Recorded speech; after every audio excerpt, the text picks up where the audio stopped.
ต่อไปนี้จะเป็นการสวดมนต์เพื่อความเป็นสิริมงคลแก่ชีวิตและเสริมบุญบารมีให้ตนเอง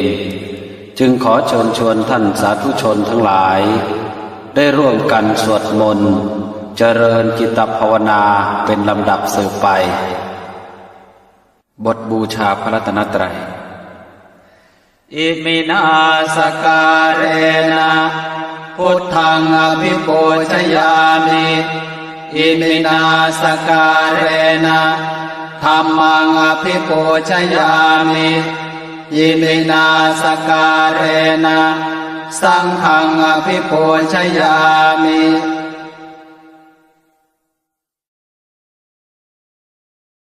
บทกราบพระรัตนตรัยอะระหังสัมมาสัมพุทโธภควาพุทธังภควันตังอภิวาเทมิสวากขาโตภควตาธัมโมธัมมังนามัสสามิสุปฏิปันโนภควโตสาวกสังโฆสังฆังนามามิ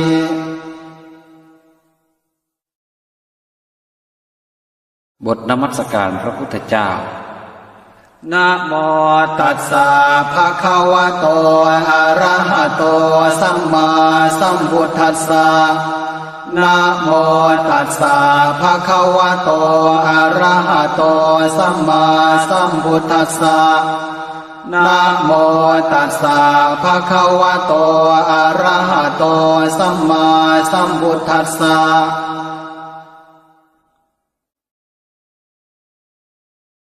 บทไตรสรณคมพุทธังสรณังคัจฉามิธัมมังสรณังคัจฉามิสังฆังสรณังคัจฉามิทุติยัมปิพุทธังสรณังคัจฉามิทุติยัมปิธัมมังสรณังคัจฉามิ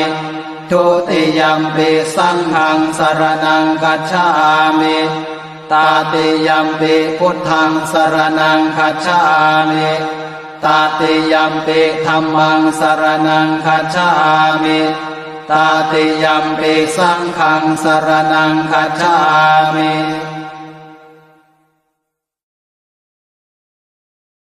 บทสรรเสริญคุณพระรัตนตรัยอิติปิโสภควาอะระหังสัมมาสัมพุทโธเวชชาจารณะสัมปันโนสุขโตโลกวิทูอนุตตโรปุริสธรรมสารถิสัทธาเทวมนุสานังพุทโธภควาติ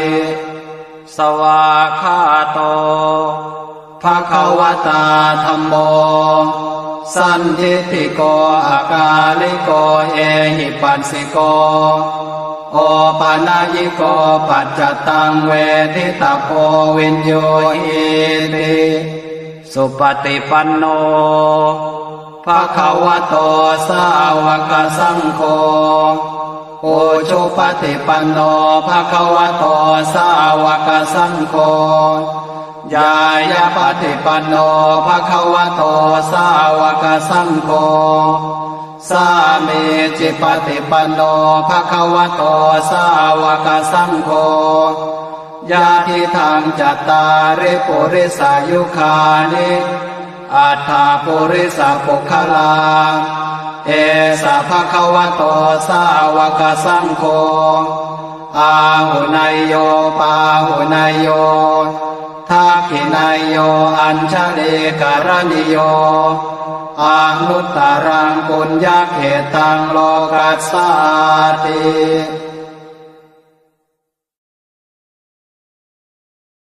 บทพุทธชัยมงคลคาถาพาหุงพาหุงสหัสสมภิเนมิตาสาวุทานตังเกเมฆลังอุทิตโครสเสนามารังทานาทิธรรมเวทินาชิตวามุนินโทตันเตชะสาภวตุเมชยมังคลานิ มาราติเรกมพิโยจิตตสาภาราติงโครามปนารวกมากมธาทยาขังขันติสุทันตเวทินาชิตวามุนินโทตันเตชะสาภวตุเมชยมังคลานินาราคิริงขจวรังอติมาตะโพตังทาวากิจังกมสสเนวสุธารุนันตังเมตัมปุเสกวิทินาชิตวามุนินโทตันเตชะสาภวตุเมชยมังคลานิโอเกตคาคมติหาทสุธารุนันตังทาวันติโยชนะปะทังกุลิมาละวันตังเอเทมทิสังคตมโนจิตวามุนินโทตันเตชะสาภวตุเมชยมังคลานิการตวานการธมุทารังอิวะคาภินิยาเจนจายโทนทวจนังชนะกายมาเทสันเตนะโสมเวทินาชิตวามุนินโทตันเตชะสาภวตุเมชยมังคลานิสัจจังวิหายมติสัจจกวาทะเกตุงวาทาภิโรปิตมนังอติอันทภูตังปัญญาปเทปัจฉลิโตชิตวามุนินโทตันเตชะสาภวตุเมชยมังคลานินันโทปนันทพุชคังวิพุทังมหิทธิงปุณเตนะเถระพุชเกนะธรรมาปยันโตเอโทปเทสวิทินาชิตวามุนินโทตันเตชะสาภวตุเมชยมังคลานิโทกาหเทติพุชเกนะสุธาทหาทังพระมังวิสุทธิจุติเมธิภกาภิธานังญาณาคเทนะวิทินาชิตวามุนินโทตันเตชะสาภวตุเมชยมังคลานิเอตาปิโพธชยมังคลาอัตถคาถาโยวาจโนดินาทิเนสารเตมตันเทหิตวานะเนกวิวิธานิจุปันทวานิโมกขังสุขังปฏิฆามัยยนโรสปัญโย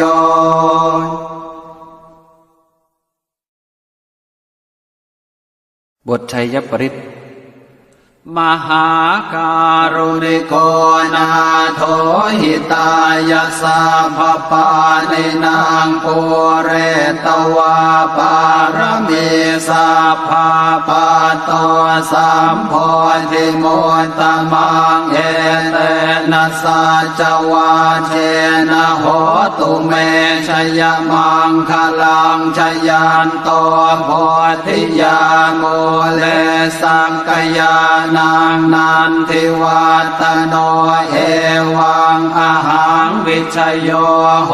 มิชยาสุชยมังคะเล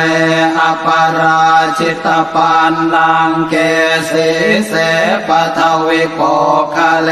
อภิเสเกสัพพโพธานังอาคามปะโตปะโมทติสุนังคาตังสุมังคลังสุปาภาตังสุโหติตังสุขโนสุโมโหตจะสุเยทังพระมจาริสุปทาคินังกายกรรมังวาจากรรมังปทาคินังปทาคินังมโน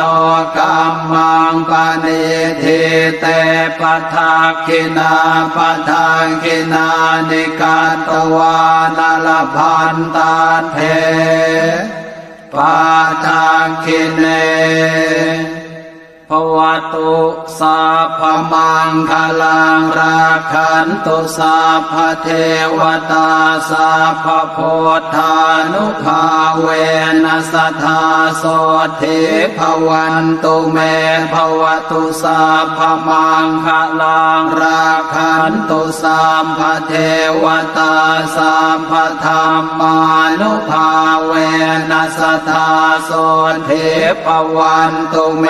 ภวตุสัพพมังคลังราคันตุสัพพเท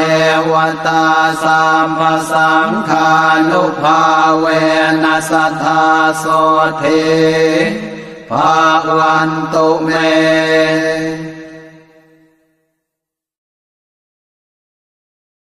บทสวดธรรมจักรกัปปวัตตนสูตรอนุตตรังอภิสัมโพธิงสัมพุจิตวาตถาคโตปัทมังยังอเทเส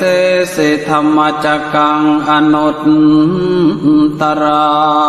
งสัมมาเทวาปวัตเตนโตโลเกอปฏิวัติยังยะถาคาตาอุโภอันตาปฏิปฏิจมาชิมาจตุสวาลยสัจเจสุวิสุทธังญาณทัสสนังเทสิตังธรรมราเชนะสัมมาสัมโพธิกิตตนังนาเมนะวิสุตังสุตังธรรมจักกัปปวัตตนังเวยากรณปาเทนะสังคีตันตัมพนามะเสเอวัมเมสุตังเอกังสมัยยังภควาภาราณสิยังวิหารติอิสิปตะเนมิคทายเยตาตระโคภควาปัญจวัคคีย์เยภิกขุอามันเตสิทเวเมภิกขเวอันตาปะปะจิตเตนะนะเสวิตาพายโยจายังกาเมสุกามสุขันธิกานุโยโคหิโนคัมโมโพธุจนิโกอนาริโยอนัตตสันติโตโยจายังอัตถกิลมัฏฐานุโยโคทุงโคอนาริโยอนัตตสันติโตเอเตเตภิกขเวอุโภอันเตอนุปคัมมะมัชฌิมาปฏิปทาตถาคเตนะอภิสัมพุทธาจักขุกรณีญาณกรณีอุปสัมมายะอภิญญายะสัมโพธายะเนปานายะสังวาตติกตมาจะสาภิกขเวมัชฌิมาปฏิปทาตถาคเตนะอภิสัมพุทธาจักขุกรณีญาณกรณีอุปสัมมายะอภิญญายะสัมโพธายะเนปานายะสังวาตติอะยะเมวะอริโยอาทังคิโกมาโคสัยยะเทธังสั สัมมาทิฏฐิสัมมาสังกัปปะสัมมาวาจาสัมมากัมมันโตสัมมาอาชีวะสัมมาวายาโมสัมมาสติสัมมาสมาธิอายังโฆสาเพียขเวมัชฌิมาปฏิปทาตถาคเตนะอภิสัมพุทธาจักขุกรณียานการณีอุปสมัยอภิญญายสัมโพธายเนพานายสังวัตติอิทังโคปนะเพขเวทุกขังอริยสัจจังชาติปิทุกขาชาราติทุกขามรณะปิทุกขังโสกปริเทวทุกขโทมนัสสุปายาสาปิทุกขาอภิเยหิสัมปโยโคทุกขปิเยหิเวปโยโคทุกขยามปิจังนรปฏิตามปิทุกขังสังคิเตนะปัญจุปาทานาขันธาทุกขาอิทังโคปนะเพขเวทุกขสมุทัยโยอริยสัจจังญายังตัณหาปุโนภวิกานันทิราคะสหกตาตัตราพินันทิเนสยเทธังกามตัณหาภวตัณหาวิภวตัณหาอิทังโคปนะเพขเวทุกขนิโรธอริยสัจจังโยตัสสะเยวตัณหายาเสสวิราคนิโรธจักโคปฏิเนสะโคบุติอนาลโย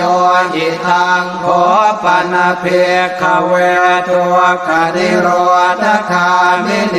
ปฏิปทาอริยสัจจังอายเมวะอริโยอัตถังคิโกมาโคสยเทธังสัมมาทิฏฐิสัมมาสังกัปปะสัมมาวาจาสัมมากัมมันโตสัมมาอาชีวะสัมมาวายาโมสัมมาสติสัมมาสมาธิอิทังทุกขังอริยสัจจันติเมเภขเวโภเพอนันโตสุเตสุธรรมเม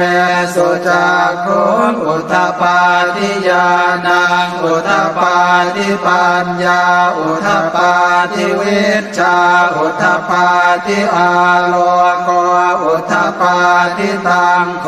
ปนิทังทุกขังอริยสัจจังปริญญายันติเม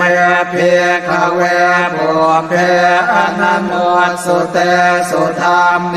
สุจักขุงอุทธปาทิญาณังอุทธปาทิปัญญาอุทธปาทิวิชชาอุทธปาทิอาโลโกอุทธปาทิตังโคปนิทังทุกขังอริยสัจจังปริญญาตันติเมภิกขเวโภเพอนันโนสุเตสุธรรมเมสุจักขุงอุทธปาทิญาณังอุทธปาทิปัญญาอุทธปาทิวิชชาอุทธปาทิอาโลโกอุทธปาทิอิทังทุกขสมุทัยโยอริยสัจจันติเมภิกขเวโภเพอนันโนสุเตสุธรรมเมสุจักขุงอุทธปาทิญาณังอุทธปาทิปัญญาอุทธปาทิวิชชาอุทธปาทิอาโลโกอุทธปาทิตังโคปนิทังทุกขสมุทัยโยอริ ยสัจจังปหาตาพันติเมเพียขเวปุเพ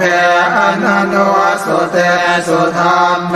สุจักขุอุตตปาทิญาณังอุตตปาทิปัญญาอุตตปาทิวิชชาอุตตปาทิอาโลโกอุตตปาทิตังโคปนิทังตัวขสมุทัยโยอริยสัจจังปะเหนันติเมเพียขเวปุเพอนันโนสุเตสุธรรมเมสุจักขุอุทธปาทิญาณังอุทธปาทิปัญญาอุทธปาทิวิชชาอุทธปาทิอาโลโกอุทธปาทิอิทังตัวขันธิโรโทอริยสัจจันติเมภิกขเวปุเพอนันโนสุเตสุธรรมเมสุจักขุอุทธปาทิญาณังอุทธปาทิปัญญาอุทธปาทิวิชชาอุทธปาทิอาโลโกอุทธปาทิตังโคปนิทังตัวขันธิโรโทอริยสัจจังสัจจิกาตาพันติเมภิกขเวปุเพอนันโนสุเตสุธรรมเมสุจักขุอุทธปาทิญาณังอุทธปาทิปัญญาอุทธปาทิวิชชาอุทธปาทิอาโลโกอุทธปาทิตังโคปนิทังตัวขันธิโรโทอริยสัจจังสัจจิกตันติเมภิกขเวปุเพอนันโนสุเตสุธรรมเมสุจักขุอุทธปาทิญาณังอุทธปาทิปัญญาอุทธปาทิวิชชาอุทธปาทิอาโลโกอุทธปาทิอิทังตัวขันธิโรธคามิเนปฏิปทาอริยสัจจันติเมภิกขเวปุเพอนันโนสุเตสุธรรมเมสุจักขุอุทธปาทิญาณังอุทธปาทิปัญญาอุทธปาทิวิชชาอุทธปาทิอาโลโกอุทธปาทิตังโคปนิทังตัวขันธิโรธคามิเนปฏิปทาอริยสัจจังภาเวตาพันติเมภิกขเวปุเพอนันโนสุเตสุธรรมเมสุจักขุอุทธปาทิญาณังอุทธปาทิปัญญาอุทธปาทิวิชชาอุทธปาทิอาโลโกอุทธปาทิตังโคปนิทังตัวขันธิโรธคามิเนปฏิปทาอริยสัจจังภาวิตันติเมภิกขเวปุเพอนันโนสุเตสุธรรมเมสุจักขุอุทธปาทิญาณังอุทธปาทิปัญญาอุทธปาทิวิชชาอุทธปาทิอาโลโกอุทธปาทิยาวะเกวันจะเมภิกขเวอิเมสุจตุสุอริยสัจเจสุเอวันติปริวัตตังภวาทัสสะกาลังยะถาภูตังญาณทัสสะนังนะโสวิสุทธังอโหสิเนวตาวาหังภิกขเวสะเทวะเกโลเกสมาระเกสะพรามเกสะสมณพราหมณิยาปัจจายสะเทวมนุสายะอนุตตรังสัมมาสัมโพธิอภิสัมโพธิปัจจัญญาสิงยะโตจะโคเมภิกขเวอิเมสุจโตสุอริยสัจเจสุเอวันติปริวัตตังทวาทัสสะกาลังยะถาภูตังญาณทัสสะนังสุวิสุทธังอโหส สิอัฏฐาหังภิกขเวสเทวะเกโลเกสมาระเกสพรามเกสสมณพราหมณิยาปัจจายสเทวมโนสายอนุตตรังสัมมาสัมโพธิอภิสัมพุทโธปัจจัญญาสิงญาณัญจปนเมทัสสนังอุทปาทิอโกปาเมวิโมติอายมันติมาชาตินาทิธานิปุนาภโวติอิตมโวจะภะคะวาอาตมนาตัญจวัคคิยาเพโคภะคะวะโตภาสิตังอภินันโทหิมาสมิงจัปนวายาการณาสมิงพันยมาเนอายัสสมโตโกนัญญาสวิรชังเวตมลังธรรมจักขุงอุทปาทิยังเกณจิสมุทัยธรรมังสัพพันตังนิโรธธรรมันติภวติเตจะภะคะวตาธรรมจักเกภูมาเทวาสัทธมนุสสาเวสุเอตัมภะคะวตาภาราณสิยังอิสิปตะเนมิขทายเยปโนตรังธรรมจักกังปวัตติตังอาปฏิวัติยังสัมมเนนวาพรหมเนนวาเท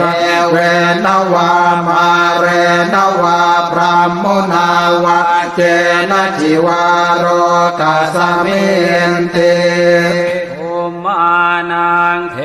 วานังสัทธังสุตวาจาตุมมหาราชิกาเท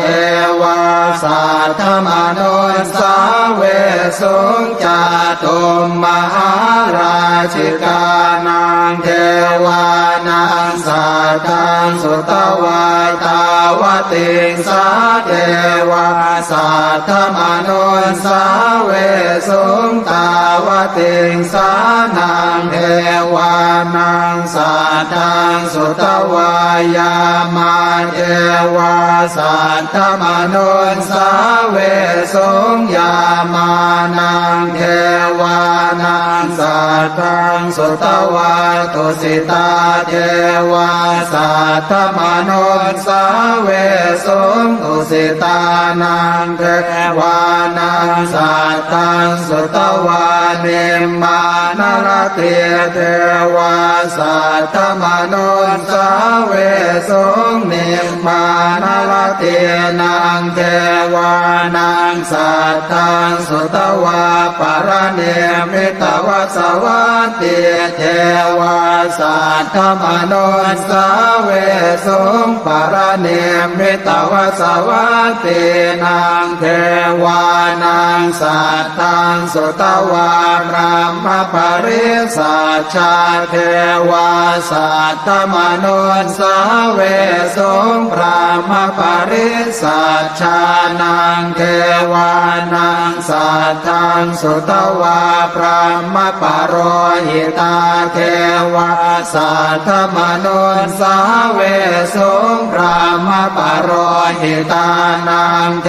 วานังสัทธังสุตวามหาพรหมเทวาสัทธมนุสสาเว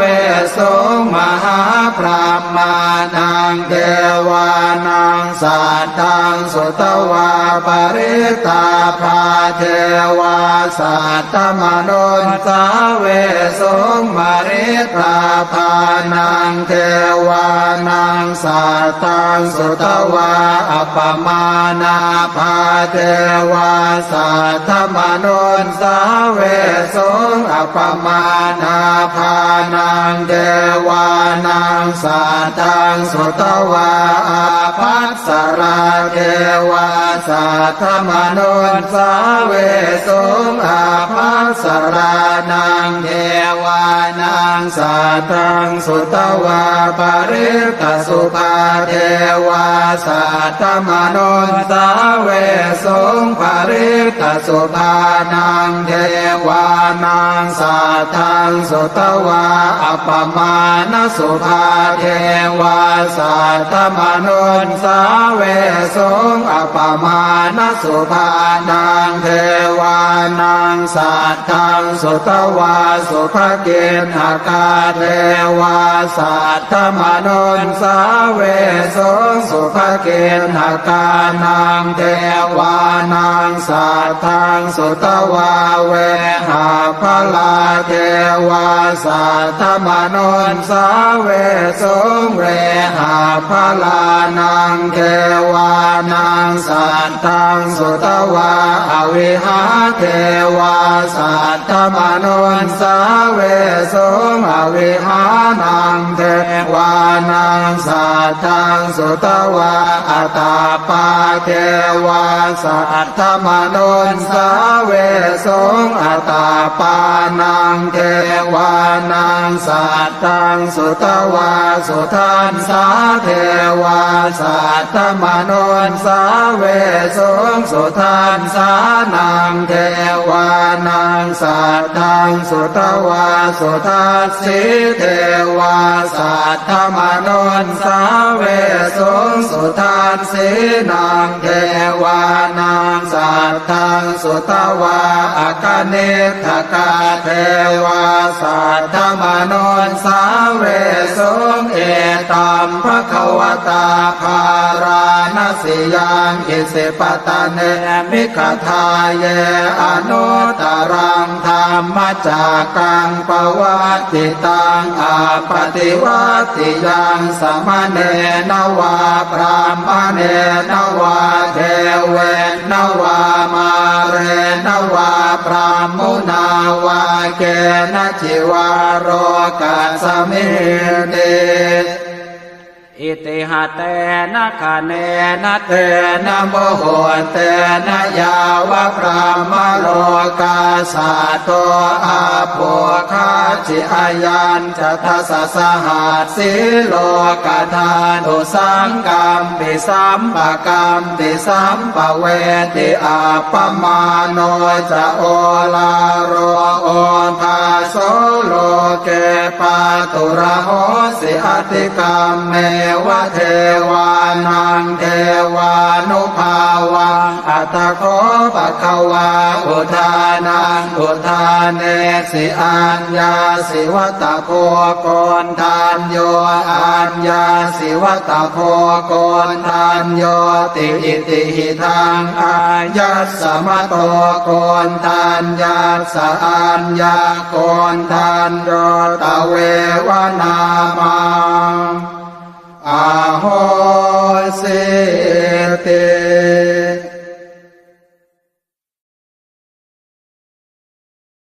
บทแผ่เมตตาให้ตนเองอหังสุขิโตโหมิขอให้ข้าพเจ้ามีความสุขนิททุกโขโหมิขอให้ข้าพเจ้าปราศจากความทุกข์อเวโรโหมิขอให้ข้าพเจ้าปราศจากเวรอัพยาปัชโชโหมิขอให้ข้าพเจ้าปราศจากอุปสรรคอันตรายทั้งปวงอนีโคโหมิขอให้ข้าพเจ้าปราศจากความทุกข์กายทุกใจสุขีอัตตานังปริหารามิขอให้ข้าพเจ้ามีความสุขกายสุขใจรักษาตนให้พ้นจากทุกภัยทั้งสิ้นเถิด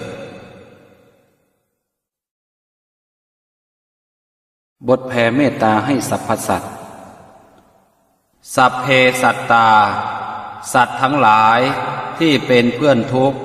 เกิดแก่เจ็บตายด้วยกันทั้งหมดทั้งสิ้นอเวราโหนตุ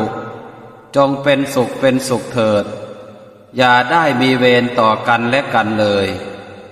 อัพยาปัชชาโหนตุจงเป็นสุขเป็นสุขเถิดอย่าได้เบียดเบียนซึ่งกันและกันเลย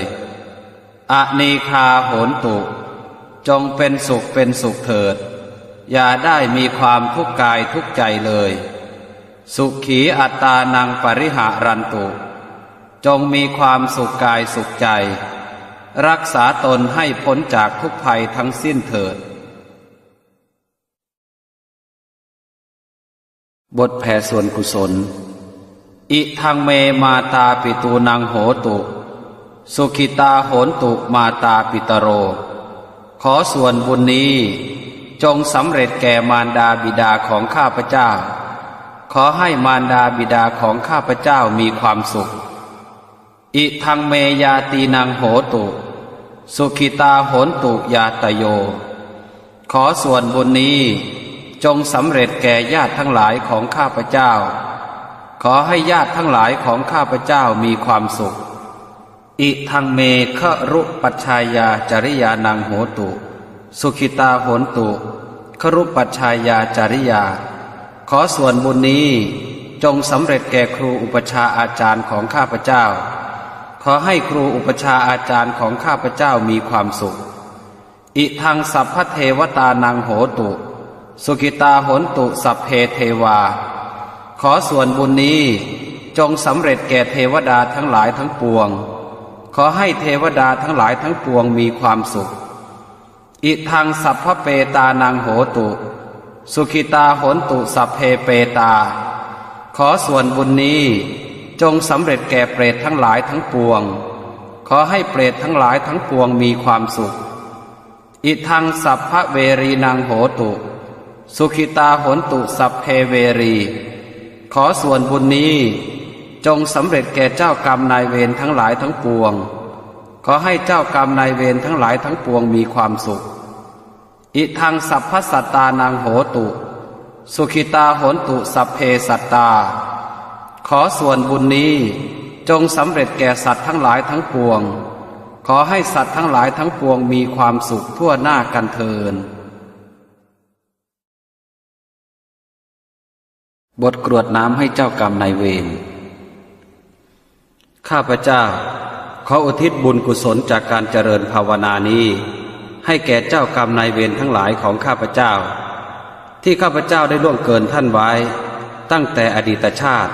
จนถึงปัจจุบันชาติท่านจะอยู่ภพใดหรือภูมิใดก็ตามขอให้ท่านได้รับผลบุญนี้และโปรดอโหสิกรรมและอนุโมทนาบุญแก่ข้าพเจ้าด้วยอำนาจบุญนี้ด้วยเทิน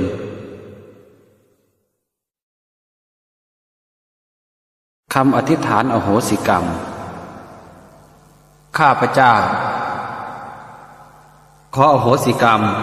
กรรมใดที่ทำแก่ผู้ใดในชาติใดๆก็ตามขอให้เจ้ากรรมนายเวรจงอโหสิกรรมให้แก่ข้าพเจ้าอย่าได้จองเวรจองกรรมต่อไปเลยแม้แต่กรรมที่ใครๆทำแก่ข้าพเจ้าก็ตามข้าพเจ้าขออโหสิกรรมให้ทั้งสิ้นยกถวายพระพุทธเจ้าเป็นอภัยทานเพื่อจะได้ไม่มีเวรกรรมต่อไปด้วยอานิสงส์แห่งอภัยทานนี้ขอให้ข้าพเจ้าครอบครัวบุตรหลานตลอดจนวงศาคณาญาติและผู้มีอุปการะคุณของข้าพเจ้ามีความสุขความเจริญปฏิบัติแต่สิ่งที่ดีและสิ่งที่ชอบด้วยเทิน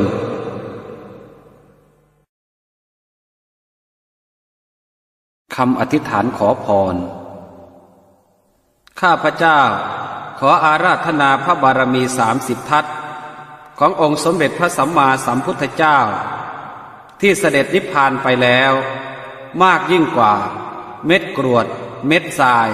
ในท้องมหาสมุทรทั้งสี่ด้วยเดชะพระพุทธานุภาพพระธรรมานุภาพพระสังฆานุภาพพระบารมีพระโพธิสัตว์พระปัจเจกโพธิสัตว์เจ้าพระอรหันต์ทั้งหลายและพระบารมีขององค์พระสมณโคดมบรมครูขอได้ส่งพลังมายังตัวข้าพเจ้าจงโดลบันดาลให้ข้าพเจ้าหายจากโรคภัยไข้เจ็บและสรรพเคราะห์ทั้งหลายในกายของข้าพเจ้าจงหายไปสิ้นทั้งหมดขอให้ข้าพเจ้าประสบความสุขความเจริญความสำเร็จตามที่ข้าพเจ้าปรารถนาทุกประการด้วยเทิน คาถาพระพุทธเจ้าชนะมารปัญจมาเรชิโนนาโถปัตโตสัมโพธิมุตตมังจตุสัจจังปกาเสติธรรมจักกังปวัตตยิเอเตนะสัจวัชเชนะโหตุเมชยมังคลังคาถาบูชาพระพุทธชินราช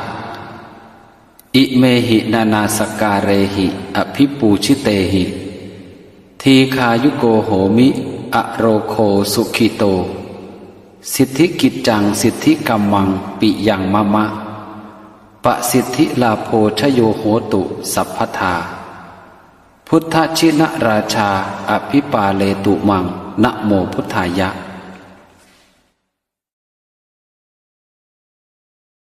คาถาพระพุทธเจ้าหลวงร.5 พระสยามินโทวโรอิติพุทธสังมิอิติอรหังสหัสกายังวรังพุทโธนะโมพุทธายะคาถาพระเจ้าตากสินมหาราชปูตากตะกุอิตันตากสินราชโยตังอิคาถาค้าขายดีพุทธังพหุชนานังเอหิจิตตังเอหิมนุสสานังเอหิลาพังเอหิเมตตาชมพูทีเปมนุสสานังอิทธิโยปุริโสจิตตังพันธังเอหิคาถามหาลาภนะมามีมามหาลาภาอิติพุทธัสสะสุวรรณังวา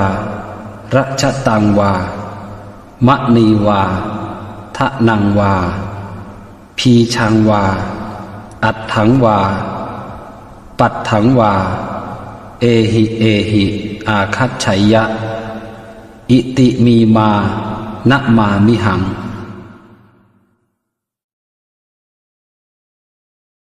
คาถาเสริมทรัพย์พุทธมะอะอุนะโมพุทธายะวิรัทโยวิรโคนายังวิระหิงสาวิระทาสีวิระทาสาวิระอิทธิโยพุทธัสสะมานีมามะพุทธัสสะสวาโหม